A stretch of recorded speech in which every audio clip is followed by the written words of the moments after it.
Hello guys, we're loving making these video podcasts for you, but we need your help. Head down to the description, smash that big red button. No, not that one. Hit the big subscribe button, like the video and turn on notifications to keep these videos coming in. Hope you enjoy this week's episode.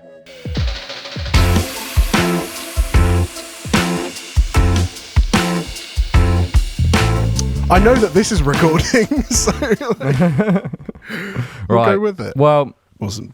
Hello guys. As you may have heard a little bit there, Angus has just spent the last 20 minutes trying to figure out how to use his microphone. And he's supposed to be the one that knows stuff about audio. Yeah. And I would like to maintain I still am the one who knows stuff about audio. Yeah, okay. I'm slightly concerned after that experience, but welcome back. Welcome back. We have a very exciting guest to come on and talk to us today, but before we go into that, quickly take this off of full screen, go down to the description and click that subscribe button. I love how you assume people are watching in full screen. Why wouldn't they be watching in full screen? See this beautiful face in high definition full screen. Oh. But yeah, seriously, if you can, just go and press that subscribe button. It would very much help us out. Just know exactly like how many of you are watching. And yeah. Great. Angus, do you want to? Well, we've got a very anything else exciting guest with us today who's already reared his head a little bit. So, interjecting there. Please welcome the wonderful Ian Coulson. Hi, thank you. Crowd goes wild. How are you? I'm very good. How are we both doing? Yeah, good. Lovely. Yeah, excited to be here. It's always good At fun home. to have people on the podcast. At home, yeah, Excited exactly. to be in the exact same place I've been for the past 2 months. Thrilling. It is slightly weird, the whole Zoom podcasting vibe. I can't wait until we can just go and like sit Do in it a in room person. together and just have a proper chat. I know. But this is what we've got at the moment.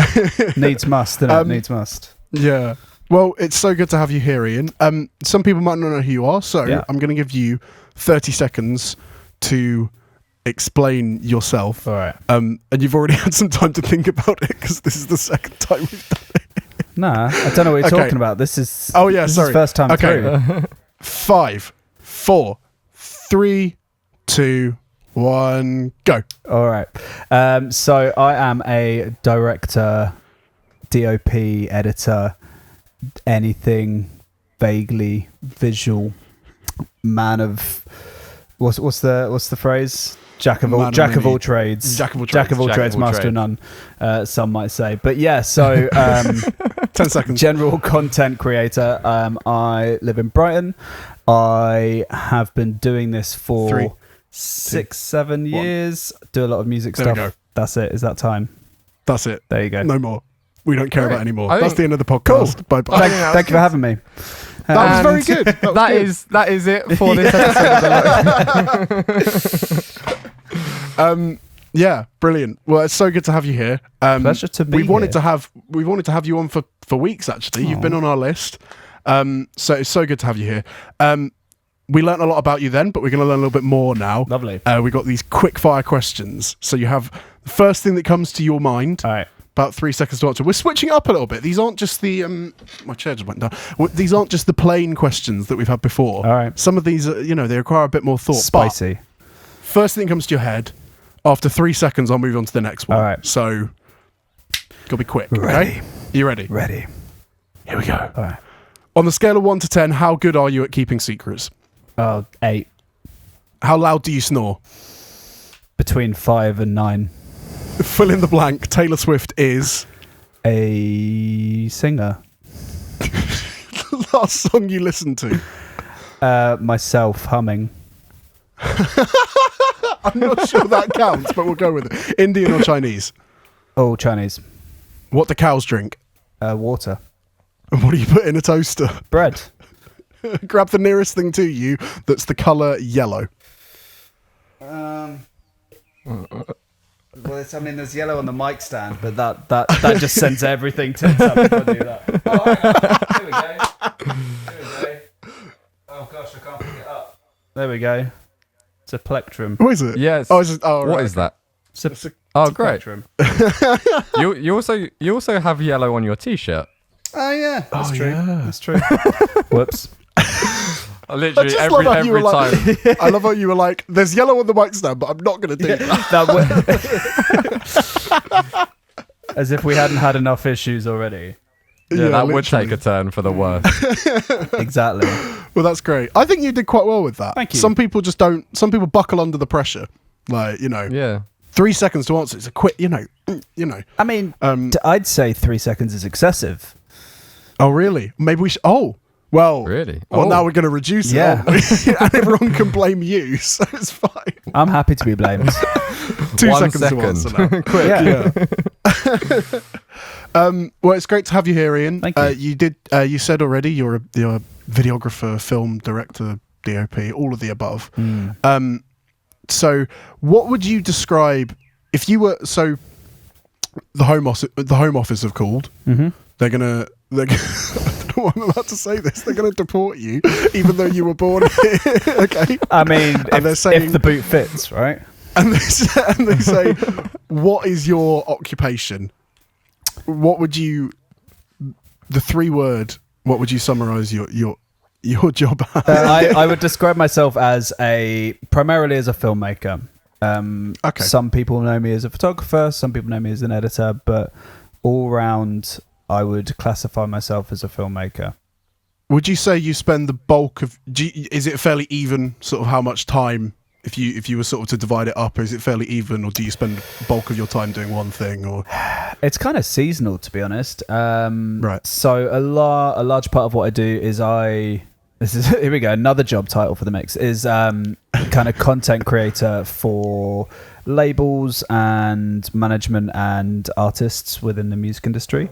So that can be anything from socials content for bands to longer form documentaries to music videos to just general archive stuff. So so in some senses, I mean, particularly within the music industry, you kind of end up having to, as a creative, wear about 17 different hats. So creative director to cinematographer to director to editor to producer to you name it, basically. So Everything under the sun. yeah, pretty much. So Well, when I see you at gigs, you do definitely look like you're wearing a lot of hats. Usually in the form of camera bags. yeah, this is very true. Yeah.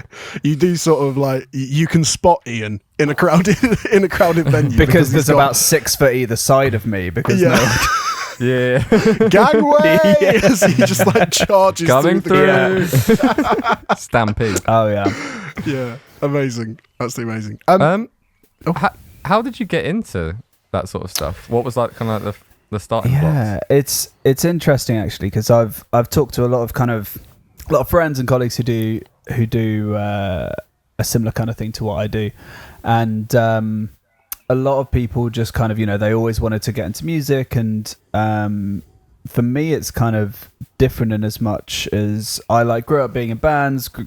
I'm a musician of sorts, and kind of started a career as a filmmaker after doing an English degree, bizarrely of all things, basically to kill like 3 years and avoid deciding what to do with my life. But yeah, so came out of uni, decided I wanted to be a filmmaker, and yeah, kind of did that part-time whilst working in a bar for like a year, then went full-time, did that for maybe another year or two, and then just friends of mine who were in a band asked if I fancied going out on tour with them around Europe for a couple of weeks. They could chuck me a couple of £100 and just jump in the van, and yeah, that's kind of how it all started really. Is just mates asking if I fancied just jumping in a van and going to Europe for like 2 weeks, which is kind of how it all began. That's awesome. Yeah, so Yeah. There are definitely worse paths Oh, into jobs. yeah. And I think for a long time it's kind of like I had I had like my filmmaking career like here, and then I had like all the music stuff. And it was maybe a couple of years ago that they started to kind of come together a bit more. And, you know, the music side of things was more of kind of a career path than just something I did for fun, really. It was kind of like a bit of paid holiday a lot of the time. Is I'd take, you know, 2, 3, 4 weeks out from doing other work to go and, you know, make far less than I would doing commercial or corporate work or whatever. But, you know, it was something that I far more enjoyed. Enjoyed far more. Enjoyed doing far more. There we go. As I said, English degree. As you can see, putting it to good use. So you said you kind of like picked up that like properly after uni. Did you do stuff before, or was that a kind of a stepping point where it's like, oh, this is actually? I mean, did you have like the classic? My mum bought a camera when I was 12. Yeah. And I made a film, or what? What was the kind of the story behind that? Yeah, I mean, so it was actually like my dad got me into photography. My dad kind of taught me analog photography as I was growing up, and gave me one of his old cameras. So he taught me a bit, and then I just kind of taught myself photography, and did little bits of filmmaking. But for some reason, I think just never kind of considered anything like that as a career. In fact, I'll tell you why. Because, and here we go, rant time. But I did art GCSE, and I can't draw or do any kind of traditional art in any way. I just don't have like the hand-eye coordination, and because I couldn't do like traditional art, I basically failed fairly spectacularly my art GCSE. But because I wanted to do like 3D animation, I wanted to do animation and like 3D modeling, and like when I was 15, I wanted to work for Pixar or something like that, and basically just massively crashed out of GCSE art because my teacher kind of forced me to do like traditional art alongside the stuff I wanted to do, and he was like, you can't just do photography and animation or whatever, you know, you have to do sculpting and you have to do some fine art and stuff, which I just can't do. And I think that really like just knocked my confidence, I think, with creativity, which funny actually realizing that now. But I think then I just kind of wrote off anything creative because I was like, well, I don't have the qualifications, which is really funny now. Kind of, you know, 6, 7 years into a creative career, thinking that I needed qualifications. But I think times have changed so much in that time though, because like when I was at college, like they were still pushing in. I kind of had a similar thing with you, whereas like especially with like the photography side of things, like they were just like you'd be put up like with like your classmates and stuff, and the guys that could write about a really like bad photo would get like an A star, and then the guys that would take an amazing photo but wouldn't write about it then like failed or got like a lower grade. And then like that kind of just took me back, and I was just like, this isn't what it should be like. Because when you actually get to the real world, no one cares about how much you can write about a film that you've made or whatever, or no one is ever going to ask you about what grade you got in art GCSE. But they're going to be like, oh, like you took this amazing photo, like I want you to come and do this. So that's kind of my kind of issue with like the current like education side of things. But I guess I also had the benefit of really encouraging teachers at the same time. Did you go and do like a further education kind of thing like college or? So I did sixth form, equivalent kind of to college, and gosh, so at that point, we're going through like the 10,000 degree like career paths of of my life. But I mean, I wanted to be a chef. I wanted to be an animator. I wanted to be a paramedic. I wanted to be a chiropractor. Nice. So I was torn between being a chiropractor and a paramedic. And so I took, as my A-levels, I took English because I was good at it, psychology because I found it interesting, biology and chemistry. Failed chemistry the first year, to the point where I couldn't take it on to A level, so took up sociology, and then barely passed biology. So realised that I wanted to be a doctor at one point as well, or a nurse. So many different career paths. But like so bizarre, so different. Like none of them follow any. How have you? None of them follow any kind of logic. How have you ended up what you're doing? I have no idea. But yeah, so basically ended up going to uni to do English literature and language, mainly because I wanted to move to Brighton, and I kind of looked around at a few places, and I was like, I'll do it. I'll do an English degree somewhere, but it was kind of less about the course and more about the place.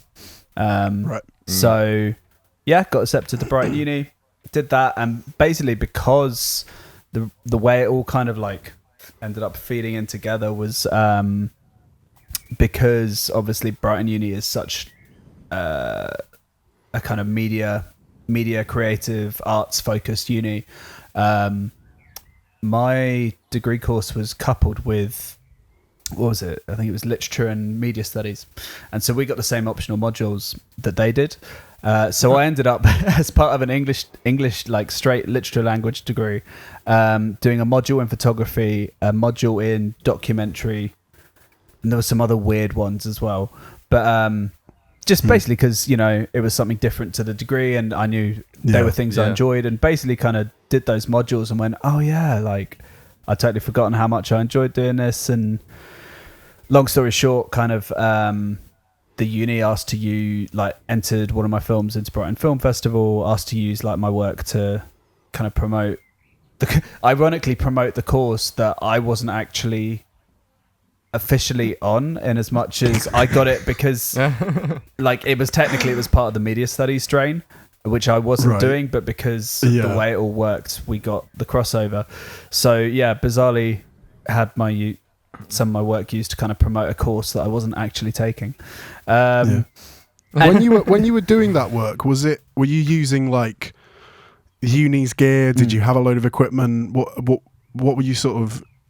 How was that sort of coming about? Yeah. So the uni had like it was funny actually, because the main arts part, so Brighton Uni is split up into 3 campuses, I think. So there's one in the centre of town, one in Moulscombe slightly further out, and then my one is right out in Falmer by the A27, and we had like a media department there, but obviously the main arts part of the uni is in the centre of Brighton, and so there was like, I kind of got the impression we kind of had like the rejects of the. Right. It was kind of like the, you know, the last child that got the hand-me-downs of all of the other older, more important children.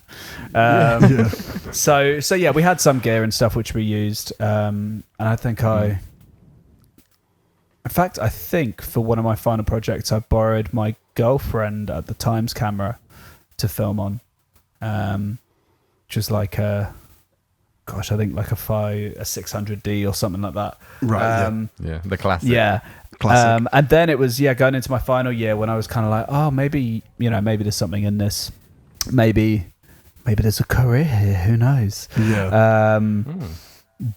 How did you sort of move from that kind of realization? I guess you go through the whole graduation stuff, and then you're like, okay, well, maybe this is where I want to go.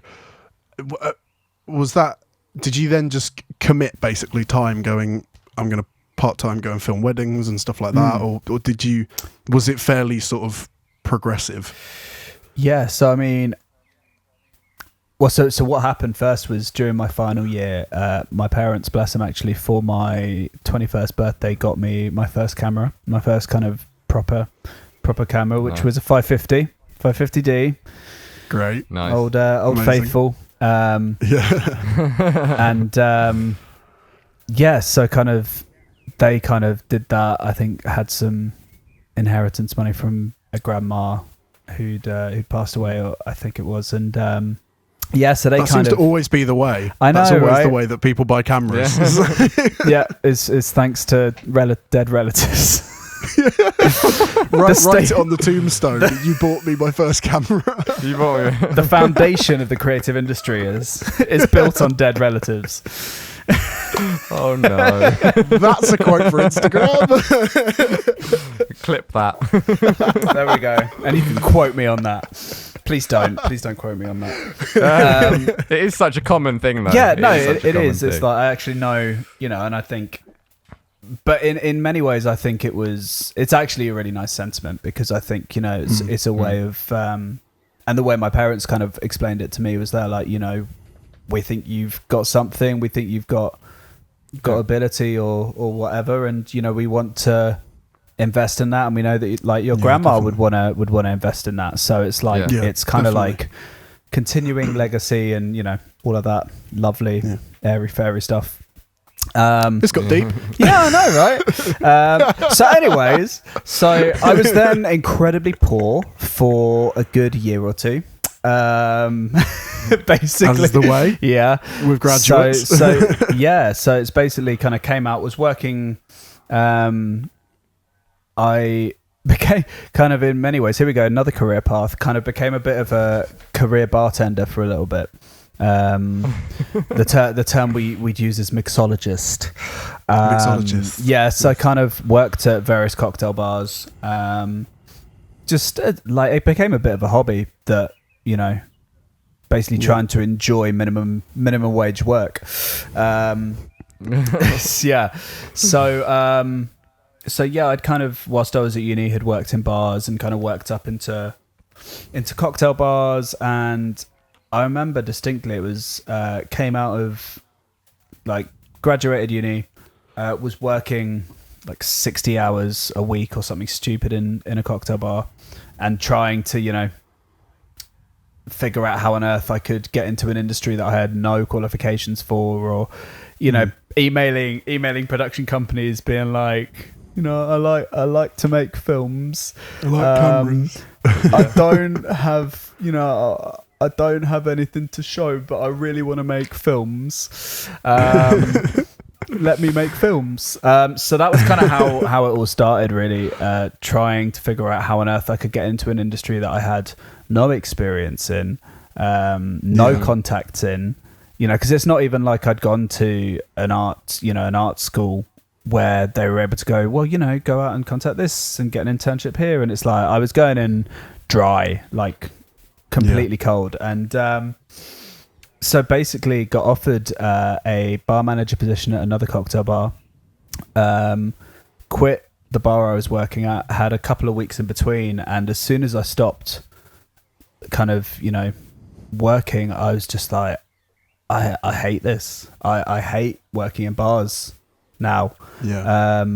So I actually ended up turning down the job and was just like, you know what, I'm just gonna go for it. I'm just gonna do it on my own. Like no one will. I guess you have to take that time out to realise. Yeah, because it's so easy to get like engrossed in it in the moment. Yeah, and, and it was, this is where I'll be for the rest of my life. Yeah, exactly. And it's like I was working with guys who are, in their 40s and still just, and all power to them if they were happy in it. But equally, it's like I mean, I don't know, like guys who are going out and doing all sorts of substances after every single shift they worked, and were like, spending all their tips at the casino, and it's like, for me, I just kind of, it was like a glimpse of the future. Yeah, exactly. I was like, if I'm not careful, if I don't take some sort of decisive action, like 10 years are going to have passed and I'm still going to be trying to become a filmmaker. But, basically it's taken that kind of, forced myself to take that leap out from having an income, basically, to force me to actually take it seriously. So, so kind of started just trying to get any work I could, shooting weddings for 75 quid and all the ridiculous things that we all did at the start of our careers. But Did you find a home in the work that you were doing? Really, did you sort of did you start gravitating towards like live music or weddings or like did you or was it fairly I will take anything that comes up? I think at the start it was like I'd always, being at the time kind of a musician of sorts, and always enjoyed that and wanted to do music videos and all that kind of stuff. And as the years kind of passed, realizing that there was no money in music videos, or so I thought at the time, that your local band isn't going to have the same amount of money as a multi-million pound international corporation. So realizing you kind of got to sell your soul a little bit to eat and pay rent. So you said earlier about like you just like emailing loads of different companies and stuff, just being like, take me on. Did you get any luck with that, or? I probably, in that first kind of 6 months, I reckon I must have sent maybe 300 emails. Wow. And I reckon I got 10 responses. I didn't even know there was 300 production companies. Well, yeah, and probably half of those responses were, we don't exist anymore. But yeah, just kind of tried to just reach anyone I could. And interestingly, one person that I emailed just turned out to be like a local DOP, who I ended up kind of maybe a year or two later, ended up going on to do jobs for like Virgin Atlantic and kind of, big kind of corporate stuff with him. So it's like, there you go, pseudo intellectual moment of advice. It's it can feel exhausting sending out hundreds and hundreds of emails, but all it takes is one. All it takes is one person to kind of give you a shot and give you a chance. And definitely. It was a very similar situation with me. I remember, like I just left my job at Co-op, I think it was. I just moved, and I was like, I should probably start trying to get some more work in or whatever. Yeah. So I was just like, I'm just going to send out a load. And yeah, like it was kind of like you send it out to loads of people kind of just like, nah, like we're not interested, whatever. But like there was like one or two that kind of came together. And I think one of them was Fruit Media. They were one of the first companies I worked with. Yeah. So from there, they were like, oh, like we've seen your stuff. And then they had a job role going at the time, and they were like, do you want to apply? And it was like their first like application process in like ages or something, and kind of just went through that process and then ended up working with them. And then for I think it was like 6 months, and then kind of just fluctuated from that. So I think it is so useful kind of just like putting yourself out there, just because even if you just put an email out there and somebody just ignores it, they're gonna your name's gonna be in the back of their heads when they've got like a little thing that they can't afford to take on or something like that. Yeah, absolutely.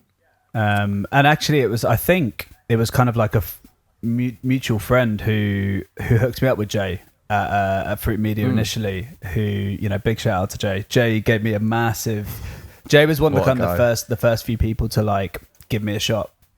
And exactly the same with me. I think we give him so much promo on this podcast.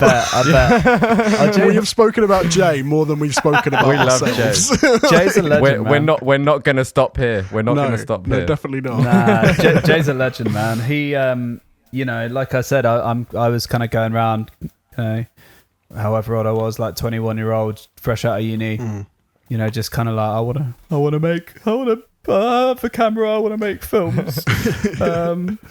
And Jade like took a shot with me and I guess saw something in me, and I think that sort of thing is like, it's so important, especially like when like younger people are coming around, that just having somebody that is there to kind of like believe in you and just be like, yeah, like you can do this. Mentorship, man. Throughout that time, he almost became like a father figure to me, and like really like taught me how to do stuff and like how not to do stuff. And I still use to this day, like every day in what I'm doing, like it would just like run through. It was like Jay was just like, oh yeah, you shouldn't do this like that, or you should do like, and it's like, I don't know, it kind of just sticks with you. And I think absolutely as much as we can do when younger people are kind of like interested in all of this stuff, the more that we can kind of like big them up and go from there, I think is so important to just progressing everyone. Absolutely, like man. you're doing with me. I think honestly, I think mentorship is so important within the creative industry, because it's like I wouldn't have a career without people who had taken a risk on me and who had, you know, given me even just the shortest bit of advice over like 2 lines of email. You know, and I think that's kind of something I've really tried to take on into what I now do is, you know, I will always respond to anyone who emails me or, you know, messages me on Instagram or anything like that, asking for advice, however stupid a question it might seem to them. Yeah. Do you know what I mean? Like, so you know, and I think it's so important for those of us who have been able to, you know, make this a full-time career. This is, you know, we are some of the lucky few who have been able to actually make this our full-time job, you know, and that's something I'm so grateful for, that you know, I get to do the thing that I enjoy most in the world and get paid for it. Do you know what I mean? It's like, that's really cool. Definitely. That's a really cool thing that you know, I get paid to use my imagination, and I get paid to you know, make other people's and my ideas come to life, and that's really cool. And it's like, you know, I could be stuck putting numbers into a spreadsheet. I could be stuck 100%. you know, doing all manner of things, and yet I get to do something that I really enjoy and get paid for it. So definitely. I find myself thinking that all the time. It's like when I'm like, like this like job is like super like long or whatever, when it comes to like editing or whatever, I'm like, like this is like taking forever, like I'm not enjoying myself, whatever. And then I just think it's like, but like so many like of my friends are like wanting to do exactly what I'm doing right now, but are like stuck doing like whatever they're doing, and they would die to like do this for their full-time job. So I can't complain at all. And no, absolutely. I think it's having that attitude that like the worst day doing what you love is still better than the best day doing something you hate. And it's like, you know what I mean? Like even when I'm, there you go. That's the pseudo intellectual klaxon right there. That's the one. That's the one. There you go. There's your hello Instagram followers. You've just joined us in a clip. There's your money. There's your money maker.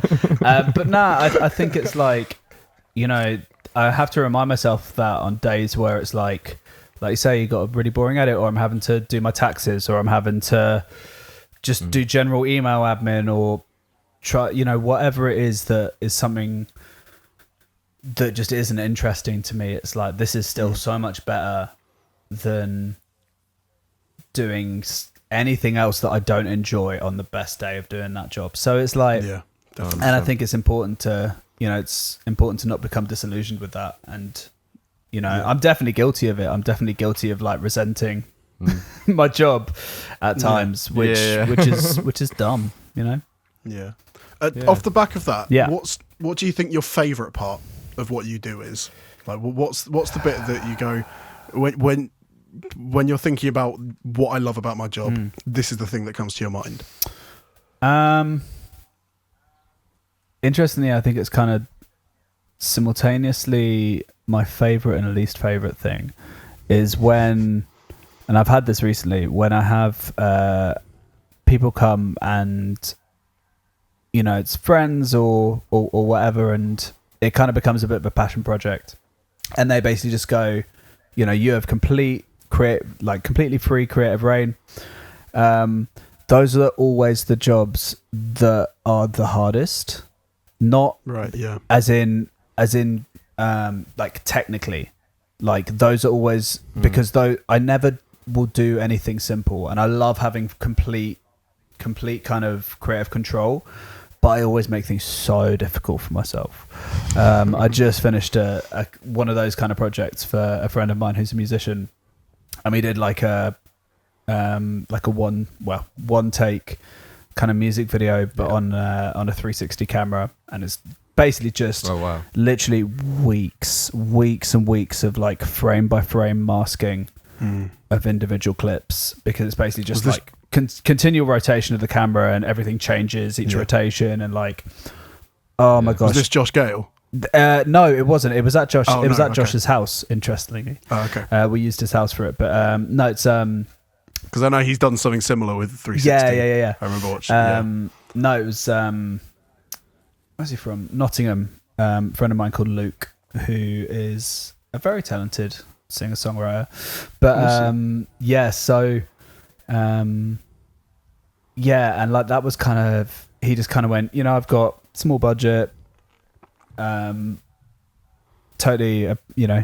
understand if you don't want to do it, but you can kind of do whatever you want with that money, basically. So I was like, okay, we'll go. In my mind, I'm like, like one take kind of thing, like use a 360, easy, like we can play around, have some, do something cool with it, and then got into the post process and was just like, what have I done? What have I done? Regret everything. Oh my gosh. That's I guess, and very kind of answer to a question is when I'm given complete creative control, I'm kind of I love it, but I'm also my own worst enemy, because I always make things really difficult for myself, because I kind of go, hey, I don't know how to do this, let's try and learn how to do this, and then 3 weeks in I'm just kind of resenting past me for setting myself. So obviously gigs are cancelled at the moment. How are you in terms of like work, what are you doing during quarantine in terms of are you just doing edits, are you still doing shoots? Because I know Joel's doing like socially distanced shoots and stuff like that. How are you coping with that work wise? Up till this point it's all been editing. I don't know how much I can say at this stage, but I've been starting pre-production for something really exciting potentially. Right. So lots of exclusive on the Low Expectations podcast. But hey, I mean, the thing is, we might be, however many weeks or months in the future when this comes out, and it might have all completely fallen apart. So who knows? But something potentially very exciting, which is kind of trying to set up Zoom meetings and meeting with my producer and that kind of stuff. So who knows? So just kind of that and editing and doing I freelance kind of semi-regularly for Amazon Music. So been doing bits and pieces for them, and just kind of. I love how humble you are about all the jobs that you do. Just like Amazon Music. Oh, they're great. They're a lovely team at Amazon Music. Evil corporation aside, which they won't mind me saying, but no, the Amazon Music team, they're lovely people. They've been a pleasure to work with. So you mentioned earlier with some bits and pieces about you going on like tour and stuff with bands. What's it like filming content on tour, and like do you ever have to like be like, oh, like obviously, like are you filming like every night? Does it feel repetitive, or how do you kind of like make each video or each set of photos kind of like feel different? Sure. Sometimes with difficulty. I had when was it? 2018. I was working with one artist for pretty much the entire year. So kind of did basically the majority of an album cycle with them. And so it was kind of wherever they went, I went. And it got to the point where I think I started working with them in March, April time, I think it was. And it got to, like August, September. And it was like, my 60th, 70th show. And that can really, that's when you really start to feel it. When you're kind of, and those were quite, because those were quite big shows as well. And it wasn't an especially production heavy show either. It was fairly simple show wise, so it was kind of it did start to feel very samey, and just trying to I in that situation I'd just try and watch lots of kind of other content creators or even stuff completely unmusic related, just to try and bring in kind of new techniques, bring in new ways of looking at things, and ultimately, especially when you're doing like an album campaign with an artist, you are inevitably going to reach a point of burnout creatively. But it's possible to get through it, and it's sometimes it's just kind of grinning and bearing it. But I know, I mean, with that artist, I was just doing video, and they had a separate photographer. Okay. And I know he'd actually been on the campaign even longer than I had, and he was really struggling.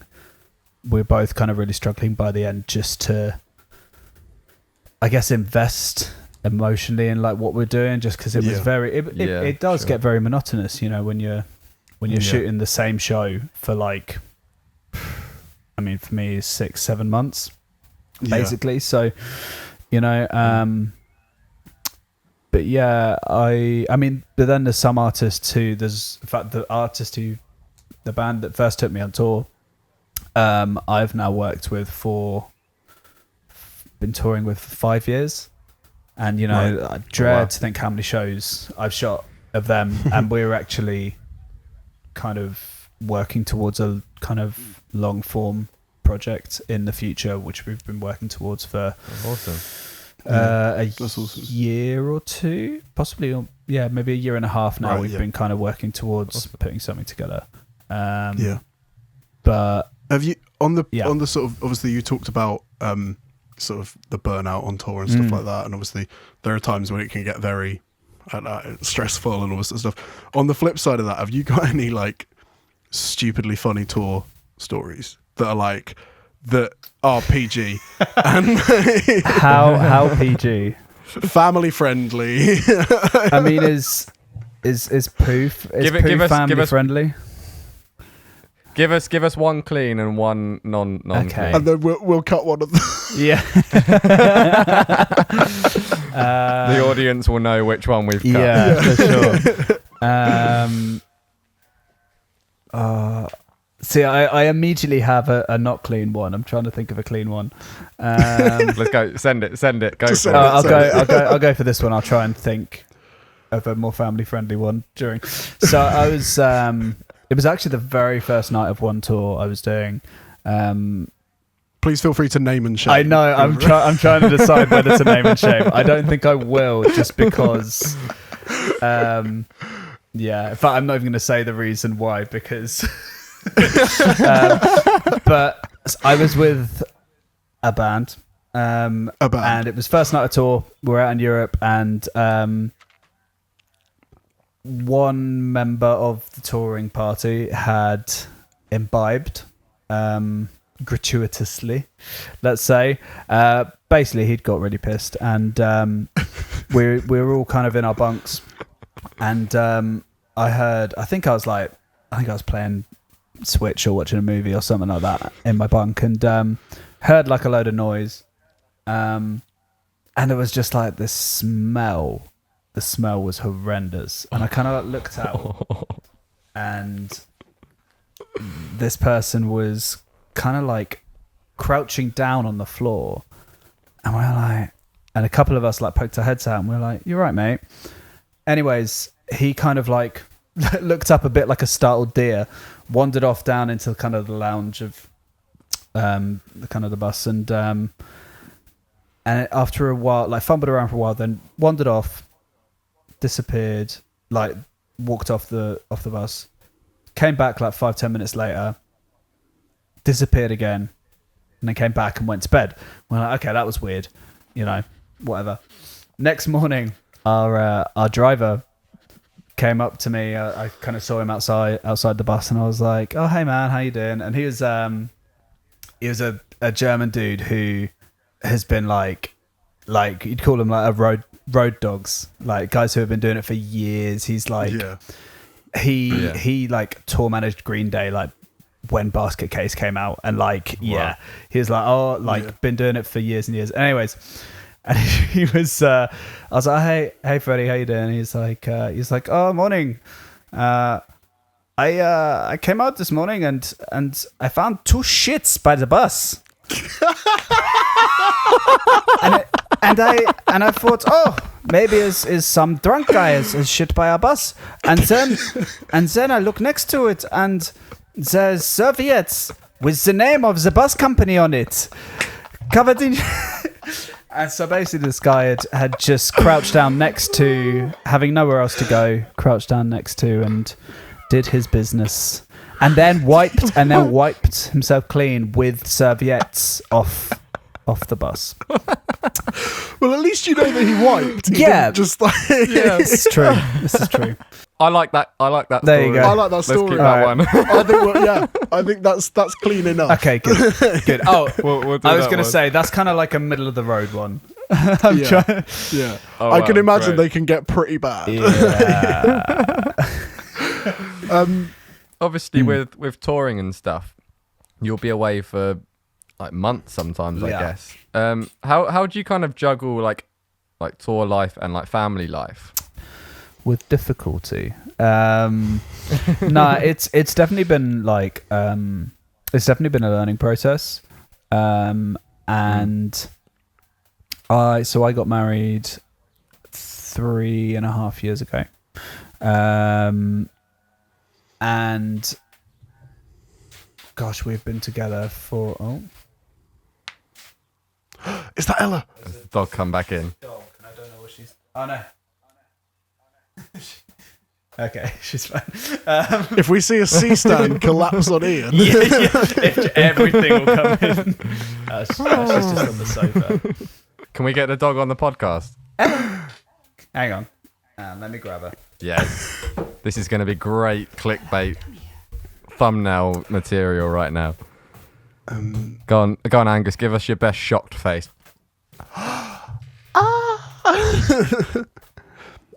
Let's go quick.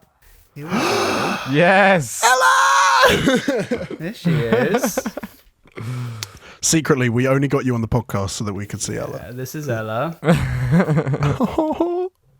How old's Ella? Ella is around 3, we think. She's a rescue, so we don't know exactly. Oh, Oh, But she's... cute. I love the So- first so- time I met Ella. It was actually not that long ago. It was like Oh, really? I think me and Lizzie were at the Green Door store to like check it out for one of the gigs. Oh, yeah. And she brought Ella along, and Ella just like ran towards me, and I was like, "Oh my gosh, Oh, yeah. too much cuteness!" You're a tiny little dog, aren't you? So continuing with the podcast. Yeah. Ella, Yeah. what's tour life for you?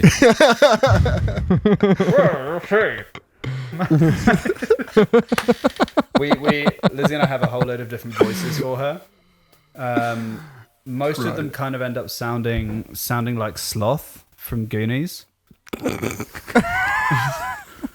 Oh well, you guys, you gotta.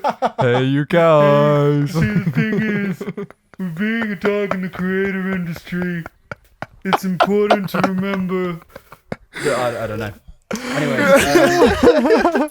That was amazing. Incredible. So we were talking about What were we talking about? like kind of being away. Being away, we were talking about. Oh yeah, of course. Yeah, it's definitely like that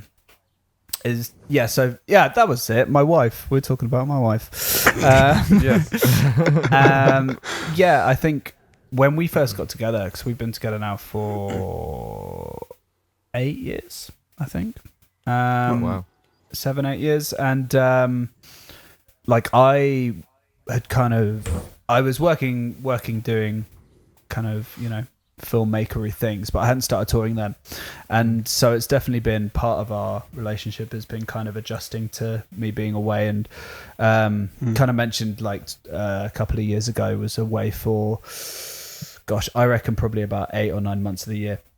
So that can definitely, that was definitely a challenge. I think for us to kind of figure out how you kind of maintain a relationship whilst you're, you know, not physically present. And that's definitely been, you know, like I say, a kind of a learning curve. But just maintaining outside of like, you know, like romantic relationships or home kind of people who are there at home, family or significant others or whatever, you know, just maintaining roots at home can be really difficult. And I've definitely lost contact with a lot of people over the years as a result of not being physically present. Because you know what's easy to forget is, you know, everyone else's life doesn't go on pause just because you're away. You know, everyone else's life carries on, and I think, you know, for a while it's like it's a bit of a novelty. You know, it's like, oh, you know, Ian's come home, let's all hang out and whatever, and then after a while it just becomes normal. And that's definitely, you know, a kind of difficulty. And I mean, you kind of saying earlier about burnout. One thing I'd kind of say with the creative industry in general, I think, is that we tend to almost fetishize.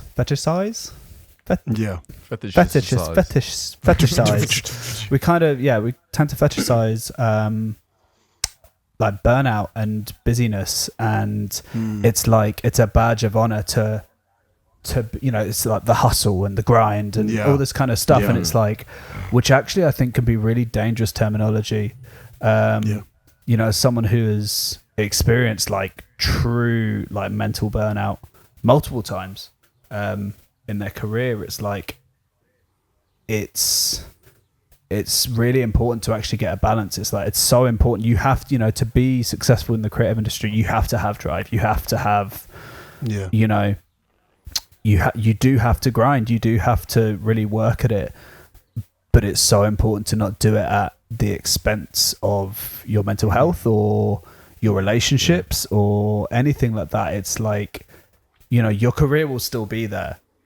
You know, sure, it might take 6 months longer to get to where you think you want to get to, but if you get there and you have no healthy relationships left, or your mind is an absolute mess, like, what's the point? And I think that's something I definitely had to learn the hard way. You know, is kind of how to have a healthy relationship with busyness. That, you know, it's good to be busy. It's good to work hard. It's important to work hard, but it's just making sure that you don't do that at the expense of anything that is actually more important than a career. Like, your mental health is more important than your career. Your mental health is, you know, your personal relationships are more important than your career.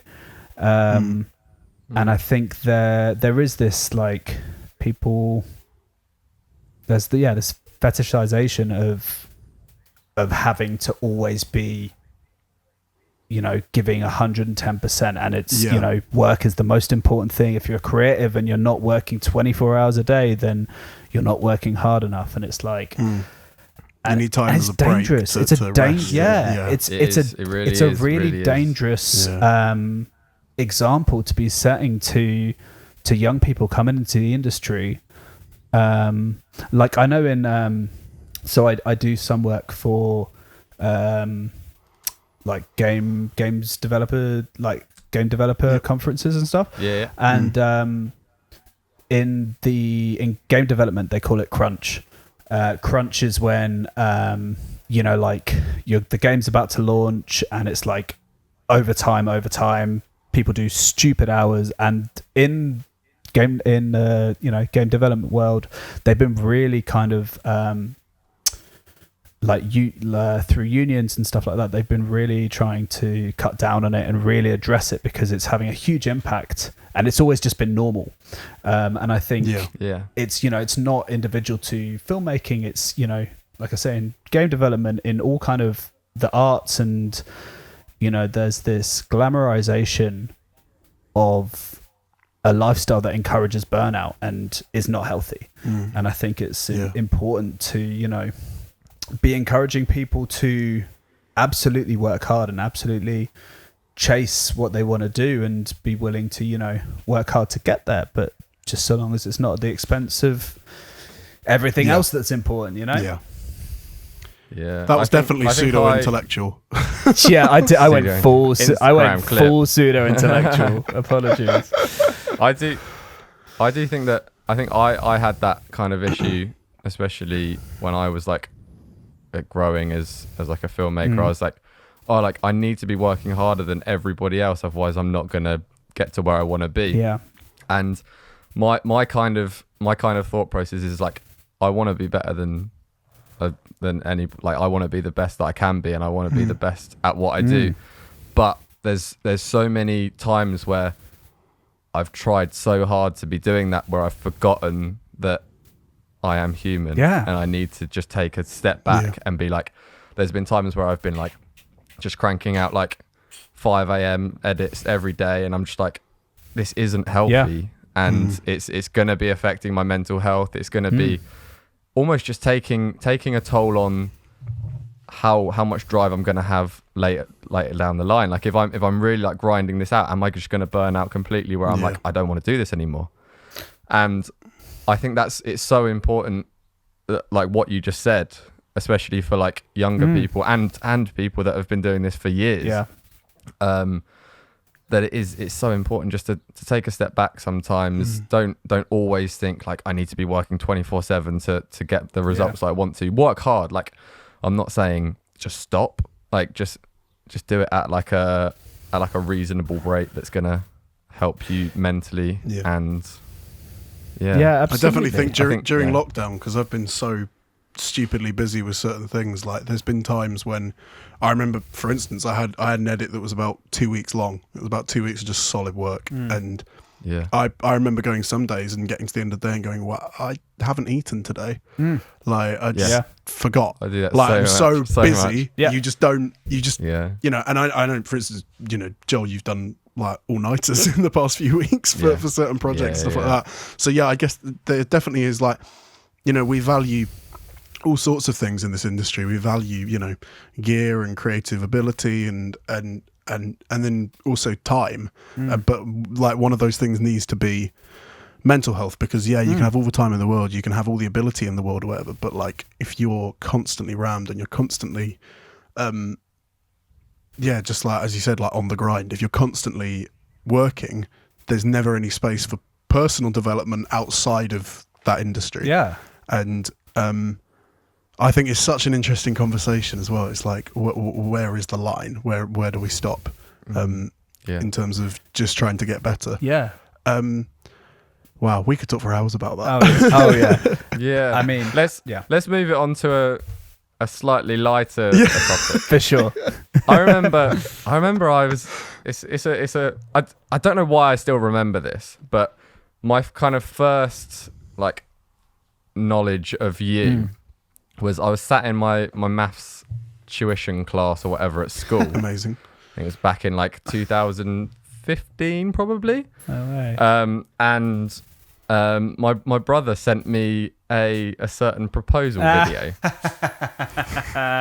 And he was like, oh, like I don't know if you know my brother at all. But he was like, I think it was there was a time where something had happened. He was like, oh, I met this guy like recently or something, and he was like, you need to watch this, because I was just starting to like learn little bits and pieces about filmmaking. He was like, this is one of the best things I've ever seen. Do you know, funny that, because I didn't see it until Joel. I hadn't seen it until Joel sent me the link. Really? That's so planning funny. This episode. And like, it still sticks out to me to this day. But I rewatched it, but I think it was on. It blew up quite a bit, didn't it? It was on like the Huffington Post. Yeah, New York Times. Stuff like that. Wow. Yahoo Australia, bizarrely. It was Yahoo. It was Australia. Yeah, it was. There was some weird places that like. So, I mean, it basically, it was kind of one of those things where I'd had it planned, and I was like, I made this film to propose, and I was like, I'd be silly not to at least like film it. And so Lizzie, my wife, is half Canadian, so a lot of her family and friends are over in Canada. So it was kind of her granddad and grandma, especially, are over there. So it was kind of, it's such a cliche story, but it's kind of like, I filmed it so that our family and friends could see it. At the same time, I'm not stupid. Like, this is my industry. I knew it was kind of one of those things that had the potential to kind of get shared around. Like, it always irritates me when you see people who have had like videos that have gone viral and they're like, oh yeah, I had no idea. It's like, I just put it up for my mum to see, and it's like, shut up. You knew what you were doing. So yeah, it was like, that was the kind of the initial purpose, but I also knew it was one of those things that kind of people could potentially enjoy, and like it kind of ended up paying for like half our honeymoon as well. So, oh, wow. So that was because every cloud. Well, yeah, I mean, we kind of had exactly. that conversation where after it happened, we were kind of like, is there something we want to make public and all this kind of stuff. And, obviously it's a very personal like event. And I basically kind of put it up online and got approached by a few like news outlets and stuff, and then got approached by a company who, and I had no idea this was a thing, which now seems silly because obviously it must be a thing, but it's a company who basically license and market like viral content. And so basically got contact by them, signed up with them. They then sent out like a press pack. It never quite blew, in fact, I haven't told many people this. It never quite blew up big enough, but there was a point where we were potentially going to be asked to go on This Morning. Wow. Yeah, I don't think I've actually ever really told anyone that. A low expectation. Yeah, there you go. We're getting so many exclusives. It's today. amazing. This is great. Keep them coming. Keep them coming. But it never quite like hit that snowball. But I think it did about 500,000 on Facebook, and yeah. And I think yeah. Wow. I remember it got taken down or something at some point, and I went to go and show somebody, and it disappeared. And I looked back the other day, and there's like a few various places that it's been uploaded on, like YouTube and stuff. But how long did it take you to make?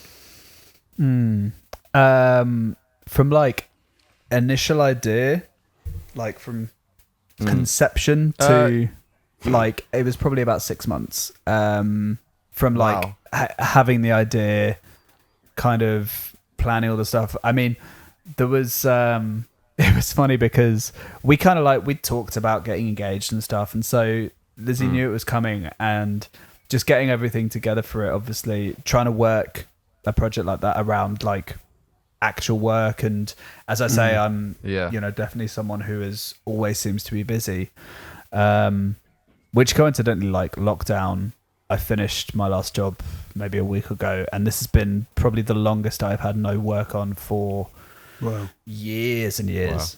Wow. It's great. This is like nice this is off. what normal people's life is like. It's weird. It's weird, man. But no, like, so yeah, trying to fit it around kind of normal work and stuff, and got to the point where there was a few kind of like disagreements where she was getting a bit fed up of waiting.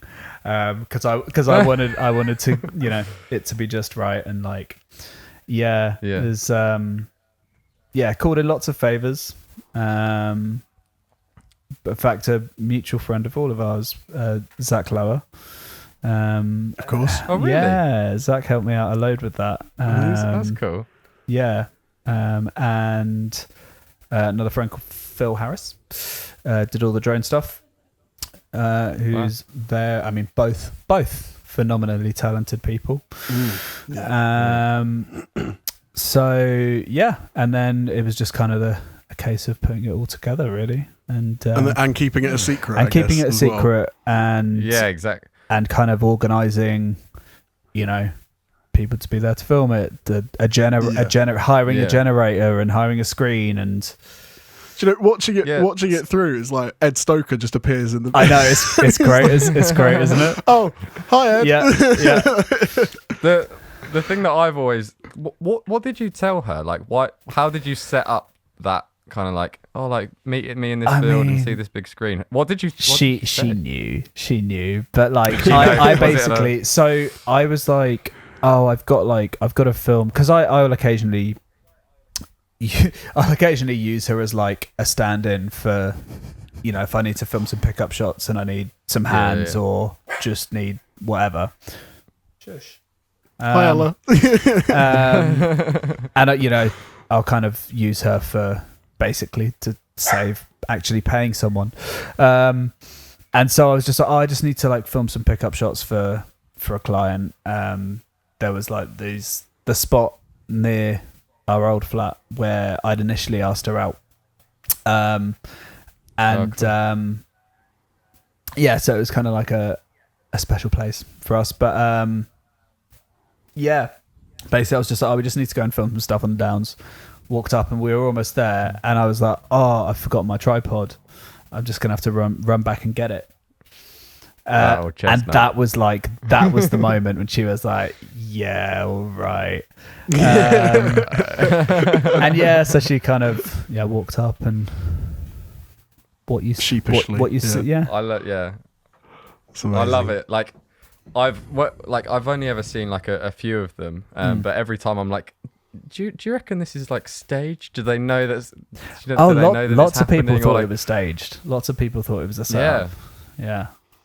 No, you did an amazing job with it. But the question I think on everyone's lips Yeah. is, what would you have done if she'd said no? Honestly, if there was any doubt in my mind, I wouldn't have even picked up a camera in the first place. Right, yeah. Like I say, it was something that we'd talked a lot about and we knew that we were ready for. So there was a lot of comments on to that effect as well. But so I don't think I'd have gone. I don't think I'd have put it all on the line quite so much if I wasn't 100% sure that I'd get the answer I was looking for. It's like, put all of this time in. You're just like, yeah. I mean, I've been having some thoughts. Yeah, there's videos out there where that happens. You know, like guys have gone to this insane amount of effort and just get shot. Flash down. mobs and stuff like that. Yeah, exactly. Yeah. Did you have like a specific inspiration for it, or was it kind of like this is just like a idea that's kind of just popped up? Honestly, like a large part. So our first like date was, well, when we actually got together was basically we decided to watch all of the Star Wars. At that point, just the 6 episodes. Amazing. Like in chronological order, and I think it was like we had the last 2 to watch, I think. And that was kind of that was the night we kind of started going out, and so Star Wars was like the start of our relationship, and like was one of the things we kind of bonded over, and like and Lord of the Rings as well, and just like that whole kind of thing, and like movies in general. It's really we always joke because Lizzie is a musician, a very talented one. We always joke that she actually knows films better than I do, and I know music better than she does. There are so many. Like I'm criminally underwatched on many classic films. There are many very obvious films that I haven't seen. In the same way that there is many classical pieces of music, not classical as in classic pieces of music that she hasn't heard. So we're kind of like, we kind of fill in the blanks for each other. No, definitely. That's amazing. Well, that sort of wraps up our sort of video segment. Lovely. So we're going to move over to extended audio on Apple Podcasts and Spotify. So you can click the link in the doobly-doo. Yeah, great. Before we go, just because potentially people might click off here, where can everyone find your stuff, Ian? Instagram. My website is. I'd normally send my website, and you know what? I should actually use not having any work on to finally update my website and make a new show. Because honestly, it's like I look at my website and my show reel is probably like 3 years old now, and a lot can happen in 3 years. It has happened. So Instagram, Instagram, Ian Coulson Media, Twitter, if you want to hear me ramble about politics and stuff. I don't actually talk about politics that much. Okay. Great. Brilliant. I just I retweet people talking about politics rather than giving my own opinion. Brilliant. Yeah. Cool. Yeah. Well, thank you, awesome. guys. Thank you for watching this part of the episode. Go follow Ian, and obviously go and follow us on Instagram for little snippets and stuff. And we'll see you over on Apple and Spotify. Great.